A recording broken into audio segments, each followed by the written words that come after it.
എന്തൊക്കെയാടാ ഈ കൊച്ചു കേരളത്തിൽ നടക്കുന്നേ എന്ന ഡയലോഗ് കൂടിയ ട്രെൻഡിങ് വീഡിയോ. അതിൽ അഭിനയിച്ച കുറച്ച് പിള്ളേർ. അമ്പലത്തിലാണോടാ ജെയിംസ് കച്ചവടം എന്ന ഡയലോഗിൽ ചിരി പടർത്തി ബേസിലിനും പൃഥ്വിരാജിനുമൊപ്പം ഗുരുവായൂർ അമ്പലം നടയിൽ ക്ലൈമാക്സിൽ കയ്യടി വാങ്ങിയ ജോമോൻ ജോർജ്. രംഗയുടെ ഇടമോനയ്ക്കൊപ്പം അതേ പടത്തിൽ കയ്യടി നേടിയ ബിബിനും ശാന്തനും അജുവും. ഒരു സിനിമയെ തന്നെ താങ്ങി നിർത്താനും മുന്നോട്ട് കൊണ്ടുപോകാനും കെൽപ്പുള്ളവർ. Hashir, Jomon George, Hipster, Siju Sunny, Saaf boy തുടങ്ങി നിരവധി പേർ. ഇവരെല്ലാം ഇന്ന് വിലപിടിച്ച മുഖങ്ങളാണ്. വാഴ സിനിമയിൽ ഹാഷിർ സ്ക്രീനിലെത്തുമ്പോൾ തിയേറ്റർ ഒന്നാകെ ഇളകി മറിയുന്ന അവസ്ഥ ഇന്ന് ഈ അഭിനേതാക്കൾക്ക് പ്രേക്ഷകർക്കിടയിലുള്ള സ്വീകാര്യതയാണ് എടുത്തു കാണിക്കുന്നത്. ഇവരാരും സിനിമയുടെ പശ്ചാത്തലത്തിലോ ഗോഡ് ഫാദറുകളുടെ പിൻബലത്തിലോ ബിഗ് സ്ക്രീനിലെത്തിയവരല്ല. അവരവരുടേതായ സ്പേസിൽ അവരവരുടെ സ്റ്റൈലിൽ അവർ പ്രേക്ഷകരെ ഉണ്ടാക്കിയെടുക്കുകയാണ് ചെയ്തത്. അക്ഷരാർത്ഥത്തിൽ അവരല്ല സിനിമയെ തിരഞ്ഞെടുത്തത്, അവരിലേക്ക് സിനിമ എത്തുകയാണ് ചെയ്തത്. 2023 ഏറ്റവും വലിയ വിജയമായ ജിത്തു മാധവന്റെ രോമാഞ്ചത്തിൽ സൗബിനും അർജുൻ അശോകനുമൊപ്പം കൂടെ നിന്ന് കട്ടയ്ക്ക് ചിരിപ്പിച്ചത് ഒരുപറ്റം പുതുമുഖങ്ങളായിരുന്നു. മുണ്ടെടുത്ത് ആരും അറിയാതെ ചുണ്ടിൽ ഹാൻസുമായി മറ്റാർക്കും പിടികൊടുക്കാതെ നടന്നു ചിരിപ്പിച്ച സിജു സണ്ണിയുടെ മുകേഷ് മുതൽ അപ്പൂപ്പൻ ആൻഡ് ബോയ്സിലെ അനന്തരാമനും എബിൻ ബിനോയും കയ്യടി നേടിയപ്പോൾ തന്റെ രണ്ടാം സിനിമയായ ആവേശത്തിലും ജിത്തു ഇതേ സോഷ്യൽ മീഡിയ സ്റ്റാറുകളെ പരീക്ഷിച്ചു. സംവിധായകൻ അനുരാഗ് കശ്യപടക്കം ഈ തീരുമാനത്തെ പുകഴ്ത്തിയിരുന്നു. ആവേശം പോലൊരു സിനിമയിലേക്ക് പ്രധാന കഥാപാത്രങ്ങളെ അവതരിപ്പിക്കാൻ 3 ഇൻഫ്ലുവൻസേഴ്സിനെ കാസ്റ്റ് ചെയ്യാൻ മടി കാണിച്ചില്ല. ബോളിവുഡിൽ അവർ ഇത്തരം റോളുകളിലേക്ക് വലിയ താരങ്ങളെ വെച്ച് നിറയ്ക്കാൻ നോക്കും എന്നായിരുന്നു അദ്ദേഹത്തിന്റെ കമന്റ്. ആവേശത്തിൽ കഥയെ മുന്നോട്ട് കൊണ്ടുപോയത് ഈ മൂവർ സംഘമായിരുന്നു. ഫഹദിനെ പോലൊരു സ്റ്റാർ ഓപ്പോസിറ്റ് പ്ലേസ് ആയപ്പോഴും പ്രകടനത്തെ അത് തെല്ലും ബാധിക്കാതെ കൃത്യമായ സ്ക്രീൻ സ്പേസും അഭിനയത്തിലെ കൈയടക്കവും കൊണ്ട് ഈ മൂവർ സംഘം രജിസ്റ്റർ ചെയ്യപ്പെട്ടു. ചിരി കൊണ്ട് മാത്രമല്ല, ഇമോഷണൽ രംഗങ്ങളിലും ഒട്ടും അതിഭാവകത്വമില്ലാതെ കാഴ്ചക്കാരന്റെ യുക്തിയെ മാനിച്ചുള്ള പ്രകടനങ്ങളായിരുന്നു അവയെല്ലാം.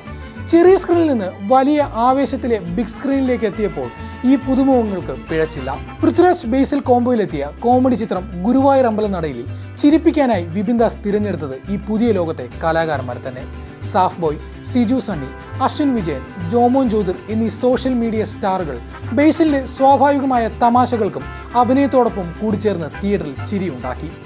സ്ക്രീനിൽ പ്രത്യക്ഷപ്പെടുന്ന സമയത്തൊക്കെ ജോമോന്റെ ഡോക്ടർ ജോർജ് ചിരിപ്പിച്ചു. രണ്ടാം പകുതിയിലെ പക്ഷിശാസ്ത്രജ്ഞനായും ക്ലൈമാക്സിൽ ബിനുവിനെ തേടിയുള്ള അയാളുടെ പരക്കം പാച്ചിലും ജോമോൻ തന്റെ നാച്ചുറലായ ശൈലിയാൽ ശ്രദ്ധ നേടി. ജലസിംഹം, സ്ലോബി എന്നീ 2 പാരഡി വീഡിയോകളിൽ ചിരിപ്പിച്ച അതേ ശൈലി ജോമോന് സിനിമയിലും ഗുണമായി.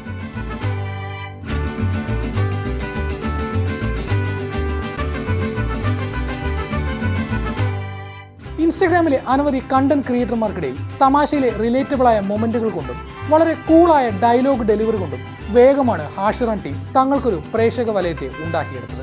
എന്തൊക്കെയാണ് ഈ കൊച്ചു കേരളത്തിൽ സംഭവിക്കുന്ന എന്തൊക്കെ കാര്യങ്ങളാണ്? കാഴ്ചക്കാർക്ക് ഒരു സ്ട്രെസ് ഫ്രീ അനുഭവം നൽകുന്ന സ്വയം മറന്ന് ചിരിക്കാൻ കഴിയുന്ന വീഡിയോകൾ ഹാഷിർ ടീമിന്റെ പ്രത്യേകതകളായിരുന്നു.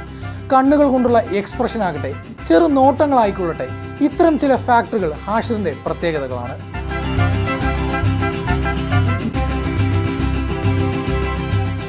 ചെറിയ സ്ക്രീൻ സ്പേസ് ആയിരുന്നിട്ടും വാഴയിൽ കയ്യടി മുഴുവൻ കൊണ്ടുപോകുന്നത് ഹാഷിറാണ്. അയാളുടെ ഇന്റർവൽ സീനിലെ നോട്ടം, രണ്ടാം പകുതിയിലെ പോലീസ് സ്റ്റേഷനിലെ രംഗവുമെല്ലാം ഹർഷാരവത്തോടെയാണ് തിയേറ്ററിൽ യുവപ്രേക്ഷകർ സ്വീകരിക്കുന്നത്. ചിത്രത്തിന്റെ റിലീസിന് മുൻപ് പുറത്തിറങ്ങിയ ട്രെയിലർ ടീസറിലെ കമന്റ് സെക്ഷൻ മുഴുവൻ ഭരിച്ചത് ഹാഷിർ ആരാധകരായിരുന്നു. സിനിമയുടെ ഹൈപ്പ് വർദ്ധിപ്പിക്കുന്നതിൽ പ്രധാന പങ്ക് ഹാഷിർ ടീമിനുണ്ടായിരുന്നു. എന്റെ നായകന്മാരെല്ലാം റീൽസിൽ നിന്ന് വന്നവരാണെന്ന് സംവിധായകൻ ആനന്ദ് മേനോൻ പറയുമ്പോൾ പിന്മുറക്കാരില്ലാതെ വന്ന ആ അഭിനേതാക്കളാണ് ഇപ്പോൾ തിയേറ്റർ നിറയ്ക്കുന്നതും കളക്ഷൻ തിരുത്തി കുറിക്കുന്നതും. ജഗദീഷ്, കോട്ടയം നസീർ പോലുള്ള സീസൺഡായ അഭിനേതാക്കൾക്കൊപ്പം അതേ മീറ്ററിൽ ഇമോഷണൽ സീനിലടക്കം സിനിമയെ പിടിച്ചു നിർത്താൻ ഈ സോഷ്യൽ മീഡിയ സ്റ്റാറുകൾക്ക് സാധിക്കുന്നു. ഇനിയും വലിയ വേഷങ്ങളും സിനിമകളുമാണ് ഇവരെ കാത്തിരിക്കുന്നത്. മൊബൈൽ സ്ക്രീനിൽ ഒരു ഇൻഹിബിഷൻസും ഇല്ലാതെ തങ്ങളുടെ ശൈലിയിൽ പ്രവർത്തിച്ച ഇവർക്ക് അതേ ആവേശത്തോടെ ബിഗ് സ്ക്രീനിന്റെ ഭാഗമാകാൻ കഴിയട്ടെ.